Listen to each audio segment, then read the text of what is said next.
Hello there, ladies and gentlemen. Are you ready to rock? You are off stage with DWP with our special guest, Matt from Trivium. Matt, thanks for joining us today. Thank you very much for having me.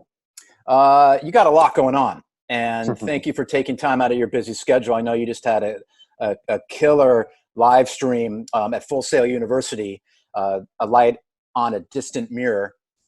You make me pause on your titles, by the way. Yeah, we have very complex song titles. I joined the band when I was about 12, 13 years old. And from that point, for some reason, I wanted to make very difficult words all the time. Yeah, thanks. We've got a song like using the words like conflagration or of Prometheus and the Crucifix. I've always just wanted to use words and titles that other bands didn't use. That probably takes an extra day out of your life. You know, the name Trivium is... I'm a huge fan of great Latin words. Awesome. And awesome. I understand that trivium is a three-way intersection. Yep. Latin it's term. Also, yep. There's also the old religion. I believe it was the Roman mythology. It was the three roads that led to where the goddess of the underworld Hecate resided. Through three-way intersection. It's also the three ancient schools that were grammar, rhetoric, and logic. All right. What was the runner-up band name? Actually, the original singer of this band, I was asked to try out for this band when I was in 8th grade. This band was originally meant to sound like Rammstein, Ministry, Skinny Puppy, old school Nine Inch Nails, old school Manson, that kind of vibe. When the majority of the band, the three of us, wanted to be more metal, the original singer said, "You guys take the name, we'll split the songs in half. I'm going to start a different band." And then we couldn't find a singer, and we put me from lead guitar to vocals. I was the youngest kid of the band. I was in 8th grade, and everyone else was about a junior or a senior in high school at the time. So I think this year marks 21 years that I'm in the band. All right. Congratulations on 2 decades plus, man. And you are a classic tale of this. We talk about on Off Stage a lot that there's no short circuit, pop stardom fame in rock and roll. It is baby steps. And your Trivium is living proof. I want to get to that in a bit. The band's evolution, because I clearly, and I think everybody who follows Trivium has seen your how you change it up and your evolution as a band. We are off stage with DWP. We are going to take a couple select songs from your broadcast, A Light or a Distant Mirror, including the single Bleed Into Me, which is flying up the active rock charts, from the 9th studio release. I want to say this broadcast, what you're doing, this stream, proceeds are benefiting the music therapy program at the Orlando Hospital for Children, which is fantastic. Can you kind of get into that and why it benefits that program for children? Definitely. When my wife and I were about to have our twins, we were doing our local hospital tour, Winnie Palmer in Orlando. And we were going down there. I was able to meet these two amazing people, Tyler and Steven, who both work at the hospital, still work at the hospital, still my good friends from there. I was working with them because a big culture of Twitch streaming, which is my other main job that I do, live streaming 5 days a week off tour, 7 days a week on tour. Twitch primarily was about video game streaming live. But as of 2.75, 2.5 years ago, I started streaming music on there about 75% of the time. So it's me playing Trivium songs by request for Trivium fans all around the world. A big function of what Twitch is a program called Extra Life. Or they even do fundraising for St. Jude, or they do fundraising for things like that. But it's always been about benefiting a local children's hospital of your choice. So the Metal and Honey Foundation is actually a foundation that was started by my wife and I. 100% of all the proceeds, it's open year round, always go towards Arnold Palmer Children's Hospital. That's the children's hospital that my children go to. When my kid was 1 year and 1 day old, split his head open. We had to go there, and that's where we went. I've been there as a father. Yes, I've been, not to that hospital, but yeah. Everyone's always like, if you can make it through a year, then you're good. And it was a year and a day, and he split his head. He's fine. He's almost 2 now. But that's the hospital that I remember when we were getting the tour of Winnie Palmer, which is the next door, the sister hospital to Arnold Palmer. Stephen and Tyler were showing us these devices there. And what these devices do, they're these neonatal surgical devices. So when a baby, they know it has spina bifida in utero, they're actually able to remove the baby from the uterus, put it into this device, do a surgery, put the baby back into the womb, and the baby is then born without spina bifida. Wow. And they said all of those machines are completely funded by charity through Extra Life, meaning from things like Twitch. So when they told me that and they showed me all the things and the different programs and activities, like the music therapy program being heavily funded by donations, because it has to be funded by donations, I said, I need to do something like this.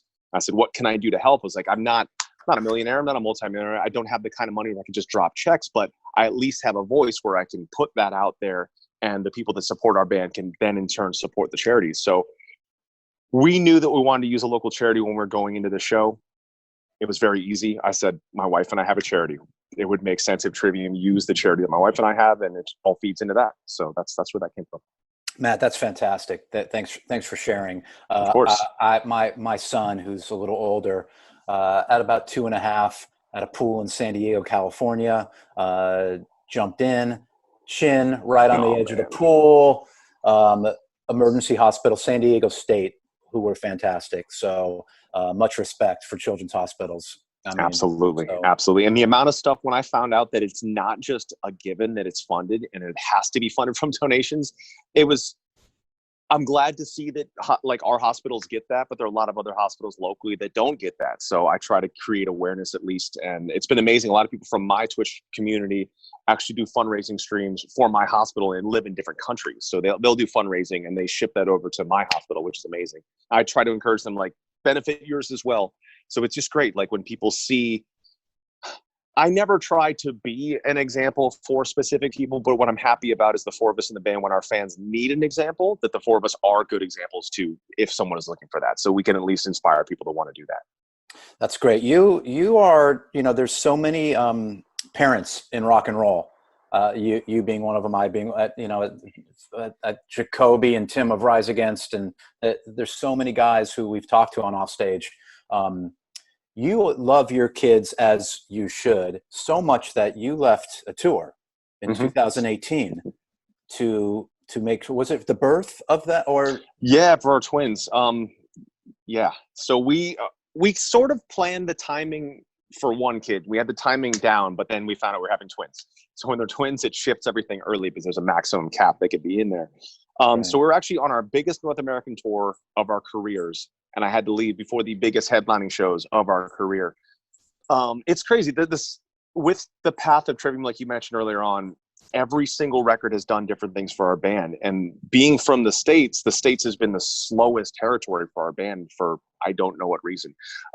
Record 2 blew up in the UK and went gold. Record 3 is where Europe finally started coming around for us. Record 4 is where we sort of cracked Australia. Record 5 cracked in Germany. And it wasn't really until record 7 a little bit in America, but really 8 where the States took off. So yes, I had to leave. I remember we were playing sold out show in Fargo.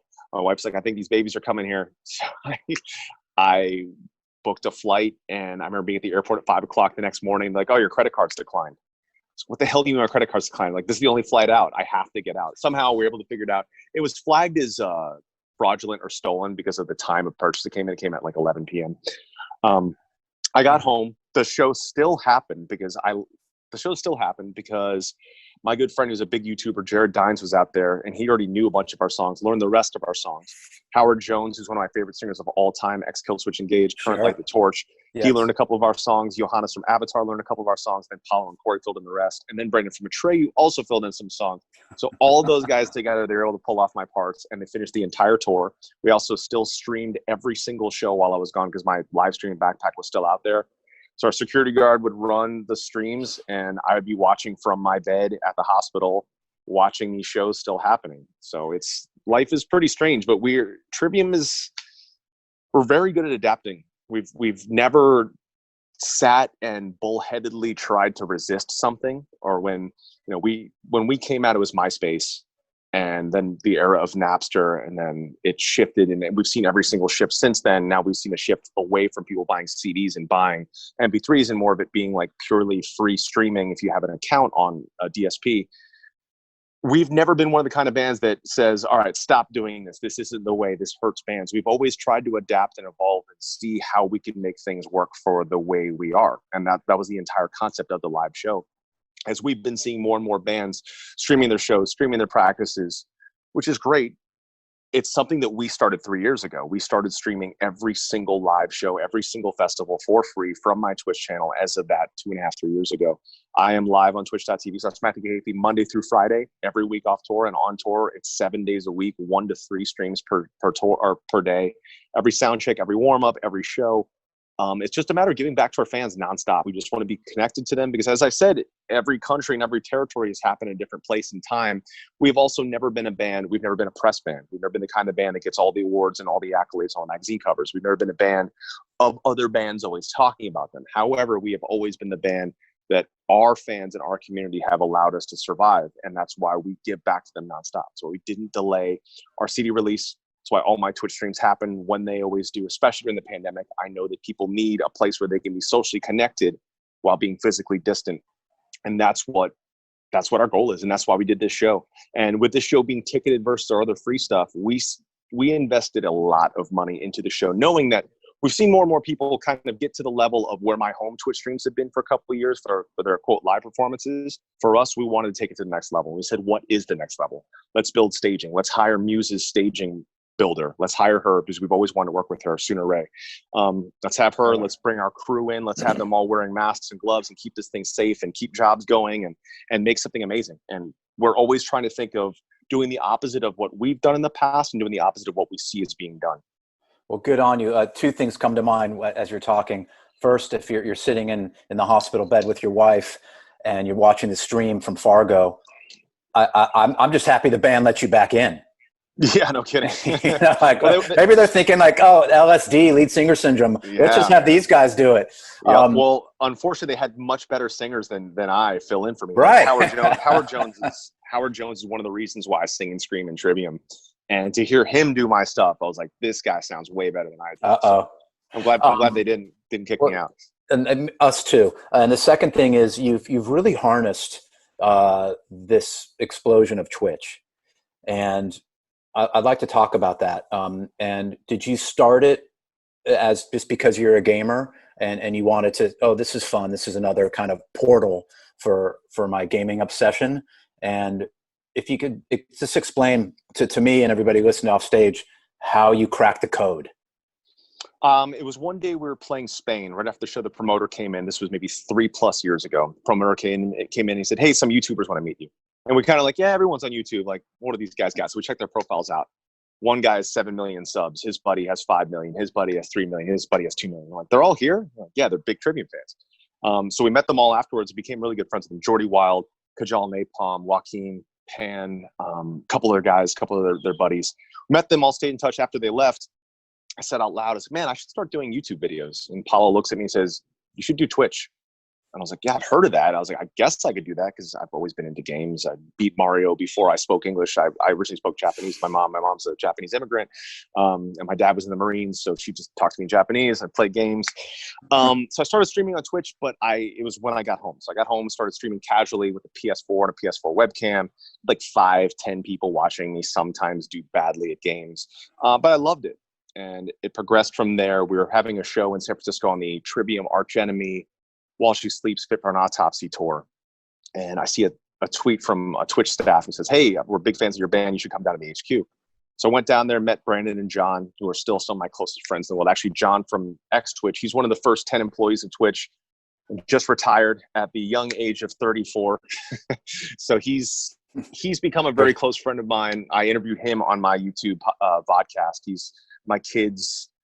I made him their godfather. I didn't know if he was aware of that until I told him, but he's my kid's godfather. So these guys, we became close friends. They lent me the streaming backpack. It's called the Gun Run backpack, named after an employee of Twitch as well, who's no longer there. He invented this backpack that is powered by 4 hotspots with unlimited data, the HD camera, a battery, and it feeds into a Twitch channel. So we started streaming our shows from that thing. And I was obsessed with that. I loved it. I would just do the shows from that, and I would do casual gaming when I was off tour. We'd meet up with Brandon and John here and there in San Francisco. That's where my wife and I used to get tattooed before we had kids. And we went out to dinner. I was talking to John and Brandon. I was like, man, I love Twitch so much. I love the community. I love watching all these other streamers. I wish I could do it more, but I have to practice 1 to 3 to 4 hours a day to stay in shape for tour. And I was explaining about how I blew my voice out in 2014 on Rockin' the Range. And I wanted to keep up in shape with that thing. And ever since the regiment, I've been in a really good shape, really good place. Brandon says, why don't you stream that? I said, Brandon, no one wants to watch me do vocal exercise to play the same Trivium songs every single day. He's like, I bet you they do. So then I went from the 15 to 35 viewers a day. Then it blew up to a couple hundred. And now since the pandemic, a couple thousand for the entirety of the multiple hours a day that I'm on. The key is the love of doing it. I've had a lot of band people that have been helping get started on this. Actually, I'm doing the official, if you go to help.twitch.tv, search music, it's me explaining how to stream music on Twitch, the ethos of Twitch. I've been partnered with Twitch to do that thing, so I'm doing their entire help section. You have to love it. You have to love and you have to want to give back to your fans. Same thing I mentioned about the community of our fans and those being the only people we've ever had. I did this because of that. The channel exists because I just want to stay connected. If Trivium fans wanted to be with me and see what it is of, like I said, I warm up every single show. I stream that warm up. I stream every single sound check, every single show. It's just a matter of staying connected. Yeah. There's no paywall. It's free. You can optionally watch for free. If you feel like supporting, you can too, but it's never a mandate. And it's grown from there. So the biggest things that I always say is you have to love doing it. You have to want to create a community and foster that community and make that thing very good. And if that is in place and it's an authentic love of staying connected to your community, then you can do well in it. Who's Matt, who's your biggest of your peers, of your brothers? Who's your biggest rival on Twitch right now in this tournament? Thankfully no rivals. However, I did compete in Fortnite Summer Skirmish Twitch Rivals, and Ninja, the biggest streamer in the world, actually killed me in that. So sorry. I wasn't good enough then. Yeah. If he picked up gaming when I picked up guitar. So that's the path. And that's the other thing. There are going to be a lot of musicians that are going to jump into this thinking they can become the next Shroud or Dakotas or Ninja, but they can't. And the reason why they can't is because we all decided to pick up music when these guys all picked up gaming. So these guys have treated gaming like a professional sport, like a musician would. And I always encourage my musician friends that want to jump into this, get over here and bring your established fan base over. I didn't start streaming on Twitch and Twitch Gen Pop kids that love Ninja started watching me. That's not what it was at all. It was me for years telling Trivium fans, come over to this other social platform, come over to this other social platform. It is so hard to port your fans from one platform to another. Even my friends who are going from YouTube to Twitch and I'm giving them pointers and showing them how to do it, even that is hard. Even them shifting from one social media to another is so difficult. So it was the years of doing that. And then finally, when the world shut down, I had been doing it for about 3-ish years and people were home. They're like, let's check this thing out. And that's when they were able to see, all right, the infrastructure's already there. This channel is good to go. And it's entertaining and it's family and it's community and it's funny. And I mean, this morning I already did, an entire set. So an hour's worth of stuff. I'll do another hour in a little bit, and also gaming in between. Yeah, we agree with you that Twitch has kind of a community, a family vibe, very much like our festivals do at DWP. We feel there's this real tribal community that attend our festivals. Hey, let's get into a song from Full Sail University, from Trivium's live stream that we got a special couple songs from A Light or a Distant Mirror. This is Bleed Into Me.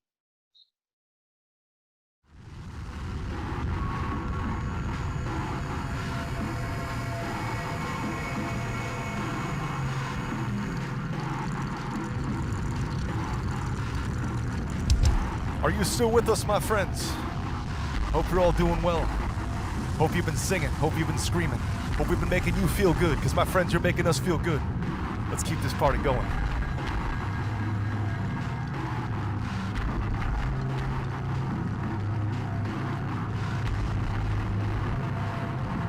This is Bleed Into Me.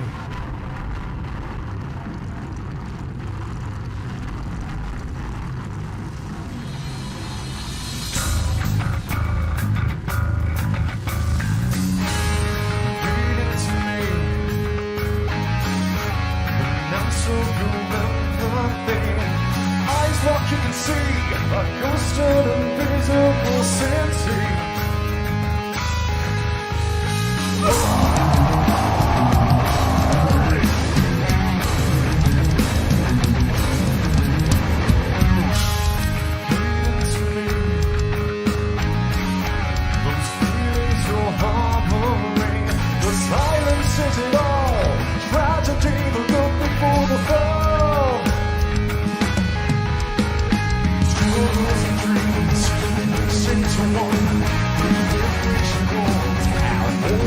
begun. No use in me, now drift off before you are gone. You are gone. As it bleeds into me, let it sink into you. Tell them the story, tell them the truth. As it bleeds into me, let it sink into you. Tell them the story, tell them the truth. Let it bleed into you.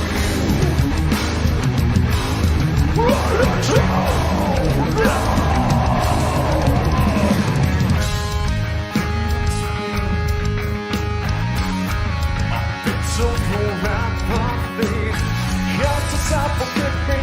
Another disappears in the city. Dreams, mix into one. Your graduation walls have only begun. No use in me, now drift on before you are gone. You are gone. As it bleeds into me, let it sink into you. Tell them the story, tell them the truth. As it bleeds into me, let it sink into you. Tell them the story, tell them the truth. Let it bleed into you.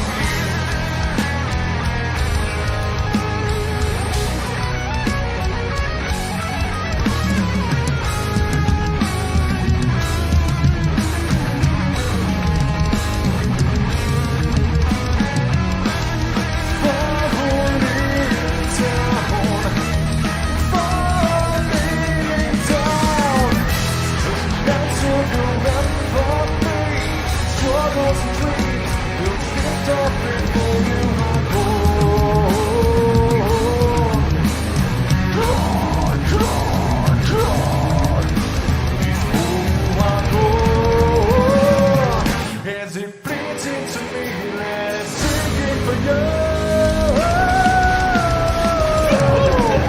As it bleeds into me, let it sink in for you. Tell them the story, tell them the truth. As it bleeds into me, let it sink in for you. Tell them the story, tell them the truth. Let it bleed into you.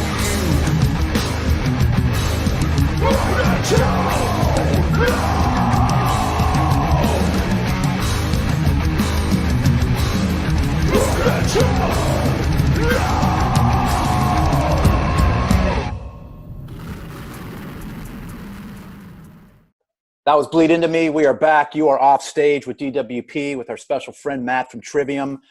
I want to get into the band a little bit. Earlier, you mentioned that you felt that in America things didn't connect to like 2016.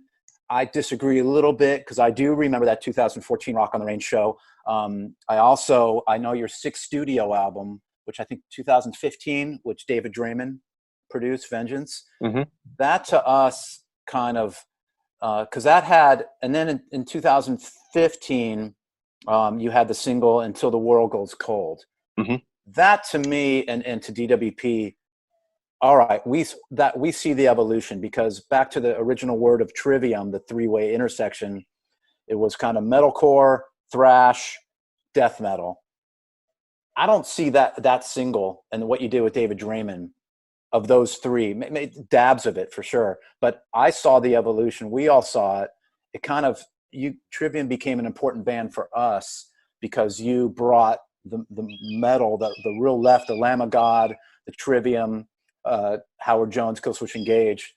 Why in the middle we have bands like Seether and Papa Roach and Chevelle, and on the right then we get like a Queens of the Stone Age and Foo Fighters. You help really round out. And you mentioned, sorry, this is long-winded for what I'm getting to. You broke in Europe before America, and we agree with you. For some reason, things are such more like laned here in America. Oh, you can't play with Queens of the Stone Age, and hey, Foo Fighters, you can't play with Lamb of God. But in Europe, they can. We want to cast a wider net with our rock festivals, and with bands like Trivium. we feel that we've accomplished that. So we want to thank you for being a Oh part yeah, of thank you so much. That's awesome that you said that. I loved hearing that. Yeah, I mean, Strife was us getting the foot in until the world goes cold, was us walking through the door a bit, and then it was Heart from Your Hate that got us through that door. And it's sorry to interrupt you. Was that a conscious effort, like that type of song? Like we've always had songs like that. Interestingly, if you look back to Ascendancy, which is that record is pretty much fast, and I'd say 75% screaming throughout the most of the time. A song called "Die in Your Arms" on there. That song actually broke into BBC Radio 1, which is their pop radio. So It's like we've always loved melody. And I love hearing your description of the three genres that you feel are comprised of. And I always love seeing how people interpret the band. And every interpretation is right, and there is no wrong one. And even for me, like when I try to think about hard, like what are the ingredients if there were three? And the three major ones I see is metal, encompassing things like Metallica through Sabbath through Maiden and all those things that are not standard, but like classic greats. The world of metalcore, like metalcore bands, the first metal bands I got into, like Metallica, Pantera, Megadeth, Testament, Slayer, Iron Maiden, Judas Priest, Black Sabbath. That's what got me into metal. Then I got into melodic death metal. And melodic death metal was a huge influence on me, especially the Gothenburg, Sweden bands like Dark Tranquillity, At the Gates, In Flames, stemming into bands like Arch Enemy and Soilwork. Those were huge for me to hear the extremity of like what melodic death metal is versus death metal. Death metal's two capitals are Stockholm, Sweden, and Tampa, Florida. Death metal is usually down-tuned, Cookie Monster vocals, a little more gore-based stuff, or could be kind of like battle-based stuff. Black metal is originally from Sweden and kind of England, but Norway became the capital of black metal. Black metal's always been a huge influence on me as well. Yeah. But melodic death metal is when they take the ideas of death metal, bring in traditional Swedish folk, kind of like that lute-esque sounding epic fantasy stuff, right, and then bring in new wave of British heavy metal. And that's what melodic death metal was. And when I first heard Jotun by In Flames off the Horricle record, I said, wow, I've never heard anything like this. So Trivium started to shift a little bit. Then I got into the German metalcore scene, bands like Heaven Shall Burn, Caliban, a couple of the American metalcore bands like Poison the Well. Hatebreed's not a metalcore band, but I feel like Perseverance was a hardcore record that brought together metal and hardcore fans. So those three things, like metal, extreme metal, and metalcore / hardcore, are kind of what brought us together. And it's what's so interesting about Trivium. Like we've been able to, I remember on the In Wave cycle, we toured with Dream Theater, In Flames, and Five Finger Death Punch. Three bands that could not tour together. Those maybe a little bit of cross section, but you can't have all three in a tour. But some reason we worked.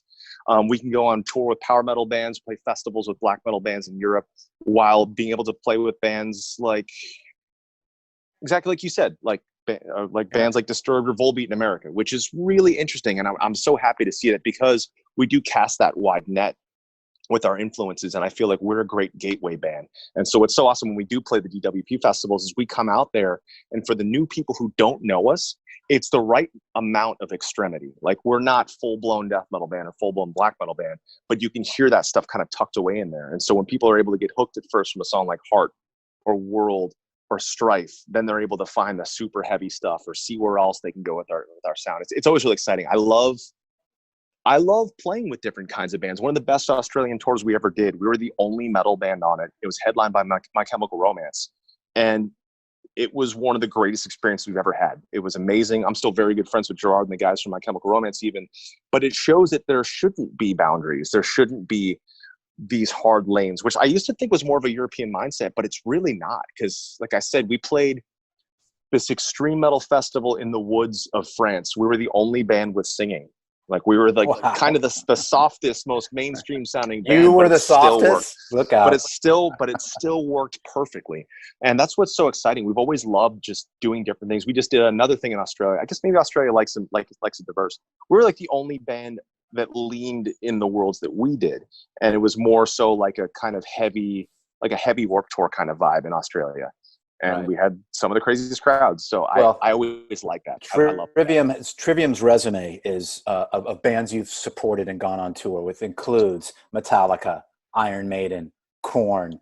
I want to ask you, what did you pick up from James and Bruce and Jonathan Davis, maybe watching them as frontmen? the heroes I've met, the ones that were the ones that inspired me to do this, have always been some of the greatest people. That Iron Maiden tour we did in 2006 was one of the greatest tours we ever did. We actually did Ozfest right before that on Ascendancy. And that was the Ozfest where I don't know who decided to, but people decided to egg Iron Maiden on their last day of the show, last day of the tour, because they finished the tour earlier than everyone else. So the rest of Ozfest, we wore Maiden shirts every single day, played the Trooper every single day, and said Up the Irons every single day. Started getting bullied by people that worked at the festival that I guess were involved with that stuff. But the people that came calling in a couple months was Iron Maiden, and brought us out on the biggest and best European tour we've ever done in our lives. And I heard they take care of their bands, man. Oh my gosh, man. And I know Metallica does. Yeah, I mean, Iron Maiden's catering was amazing. Food is my favorite thing in the world, so their catering was amazing. I remember one day I was trying to break the ice with Nico McBrain. I was like, hey, I just got into red wine. I heard you're pretty into it, because he's like a connoisseur of wine. Yeah. He's like, oh, yeah, I'd love to talk about that someday. And I think it might have been the same night I was back in our dressing room, probably telling my guys that story. Nico pops in on his way up to stage and said, hey, come grab this. And he passes me this bottle of 1987 Chateau Margaux. And he's like, I think you'll like this. And then he goes to stage, and then all of us go to the soundboard drinking out of that bottle, just saying, like, I still get chills talking about that story. Or like talking to Bruce about his sons, because his sons, interestingly enough, Trivium was the first metal band his sons ever got into. So those dudes have kind of become like younger brothers to me. That's Griffin from Shapes and Austin from As Lions. And we've become all good buddies through that. And to be able to, for me to talk to Bruce and see his eyes light up talking about his kids, or when my wife and I and all of us in the band were hanging out with Kirk Hammett and Lars, they took us out to sushi. Kirk takes us to the most expensive, incredible sushi restaurant I've ever been into my entire life. He's treating all of us, and at the end, he slides me the bill. He's like, "You got this, right?" I opened the bill. I was like, "What?" He's like, "No, I'm just kidding." Man, Matt, I have to interrupt you. What would you have said? And so this is my last question, because I know you're a busy man. What would you have said to the 12-year-old Matt that said, "I'm going to have sushi with Kurt of Metallica. I'm gonna get a bottle of wine from Iron Maiden and drink that bottle at the soundboard and watch them"? I mean, that's right. I wouldn't have believed it, because watching Binge and Purge 1989 Metallica Seattle, watching that VHS one day getting ready for school, my mom's in the kitchen like helping me pack. She's packing my lunch. I'm watching Metallica. I pointed at the TV, I said, "Mama, that's what I'm gonna do when I grow up." And I'm not there. I'm not the arena headlining band yet. But what's nice is that we've got a lot of time. 21 years in, 9 records out, and we still have everything but time. And even a world pandemic has not stopped us from getting a record out, putting on one of the biggest and best shows we've ever had, and continuing to think about what the next steps are. It's amazing. And I'm so lucky that the heroes I've met, Lars, Kirk, James, Rob, everyone from Iron Maiden, everyone from, Korn was the reason why I bought a 7-string. Half of Trivium's material is on 7-string. It's just amazing when you get to meet the really great people, or having David let us live in his house for 6 weeks, and us just going out and eating awesome food every night and watching UFC on Fridays, and just these great experiences. And I really love that. And that's what I live for. I live for those great experiences, and to be able to meet heroes, or Ishan from Emperor. Emperor was one of my favorite bands of all time. I put them the same importance of a band like Metallica and In Flames to me. Wow. And Ishan has went from being one of my heroes to a mentor to being one of my closest friends to being a guy who's now co-writing and producing my side project, Mrityu, which is a black metal band, my extreme metal band that'll be out probably next year. So we just recorded this entire thing during a pandemic as well, on a thing kind of like Zoom, but for recording. So we just finished that record as of 3 days ago. So life is good. I just like to stay busy. It's a lot of stuff, but I like it. Well, Matt, thanks for joining Off Stage with DWP. We wish we could see Trivium on stage, not off stage, but that day will come, right? Let's do it. We're ready for all the DWP festivals. It has been way too long. We're ready. We've got the stage now. We've got the greatest stage ever from that live stream show. Let's do it. Well, we're with you. We have been with Matt Trivium, who has 9 studio records out, a hot new single that you just heard. But we're going to play one more from their A Light or a Distant Mirror from Full Sail University. This is Trivium. Matt, thanks for joining Off Stage with DWP. Later. Thank you so much. Absolute pleasure. Thank you very much.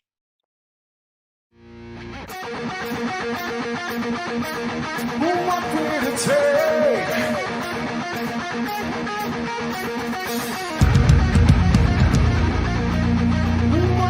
Take to break the heart from your head.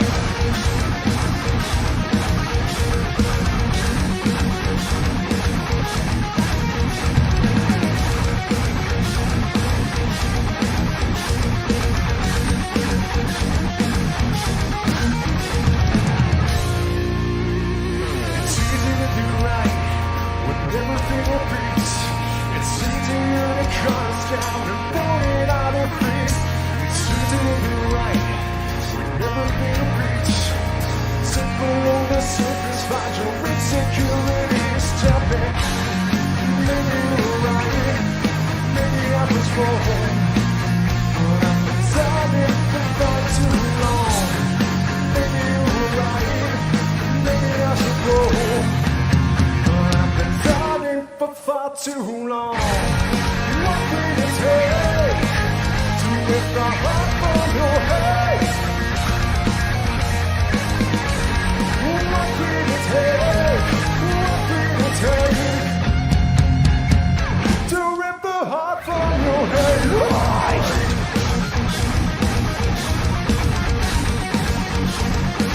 To rip the heart from your head.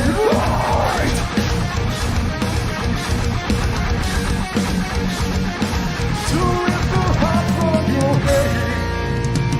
You always walk away, soon you'll have to face it. No distance from reality won't really embrace it. Try to do the same, living so complacent, but the problems won't go away. So I turn around and fix them, tell me. Maybe you're right, maybe I was wrong, but I've been fighting for far too long.